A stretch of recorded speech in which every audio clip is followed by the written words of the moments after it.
with Otto Rehagel's tactical nous, they were well drilled and highly proficient.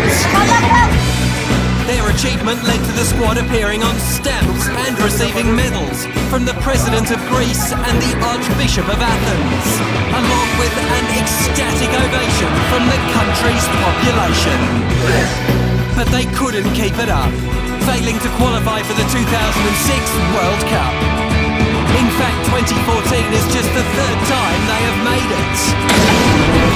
The others in 1994 and 2010, resulting in just one win through the two campaigns. Greece does, however, remain a side capable of defeating the odds, and the football world knows this. The opposition doesn't face them unprepared as they once did.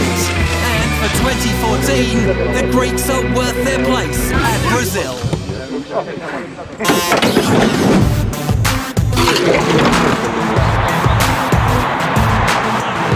Perhaps the only man with the tactical nous to replace Rehagel was Fernando Santos.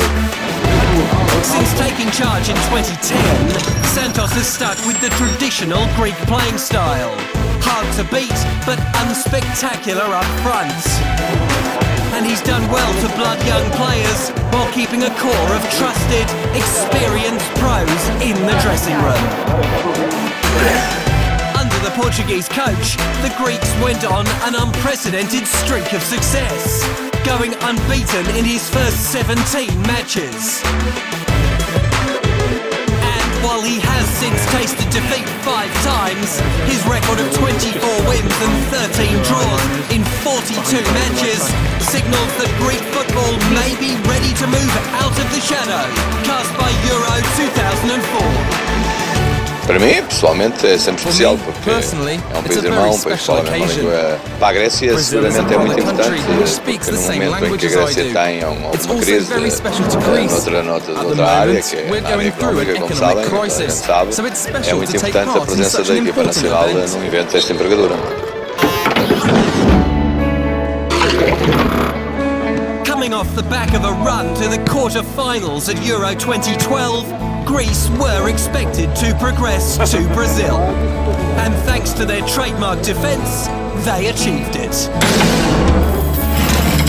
The Greeks kept more clean sheets than everyone except Switzerland heading to Brazil. And it aided them in dropping just 4 points through the campaign.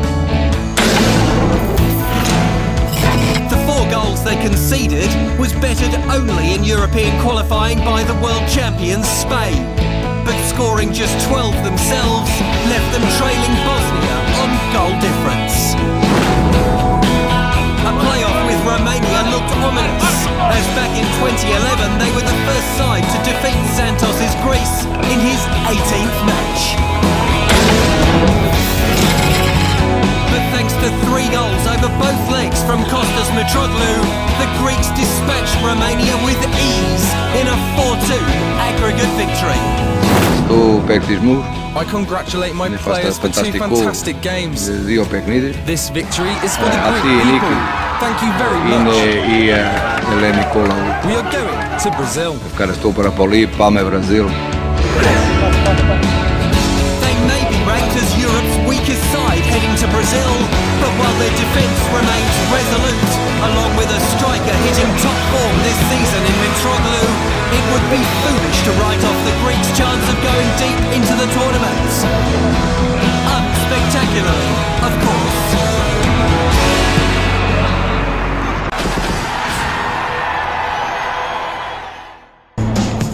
Continuing our look at Greece now, one of the meanest defensive squads going to Brazil 2014.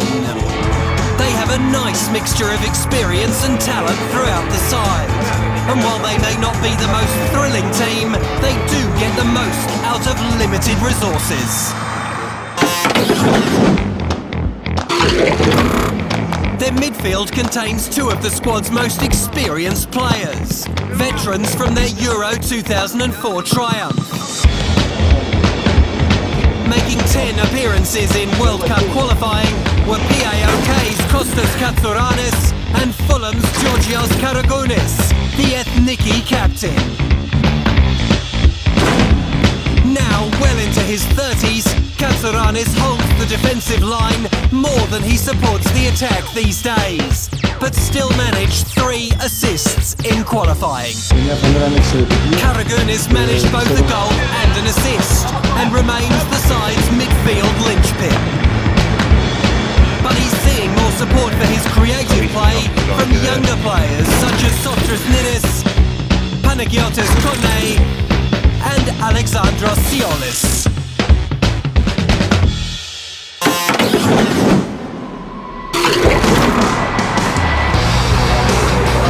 Despite their lack of goals, Greece do have dangerous players in their attack. In qualifying, veteran Theophanis Gekas bagged 2, while Dimitris Sapingidis scored 3, and the enigmatic Georgios Samaras is always a threat. But their real danger man is Fulham striker Kostas Mitroglou. The fans' favourite seems to have hit form at just the right time, with a stellar 2013 with Olympiacos before his £12 million move to the Premier League. The main attacking threat heading into Brazil, Mitroglou has shown a flair for goals, but as well as an impressive strike rate, he has now shown an increased maturity in leading the attack and bringing other players into the game. With Mitroglou leading the line, Greece have seen the proficiency in front of goal increase, but their strength still lies in their defence.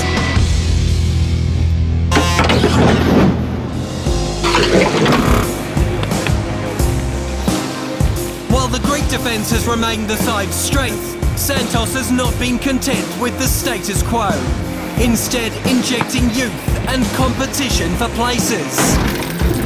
Olympiacos duo Dimitris Siovis and Kostas Manolas have impressed when given their chance. But the core of the side still includes Borussia Dortmund centre-back Socrates Papastathopoulos, Vasilis Torosidis, Lucas Vintra and Abraham Papadopoulos. Versatility is the key for Greece. Their flexible defensive players are all capable of playing anywhere across the back or pushing up into the defensive midfield.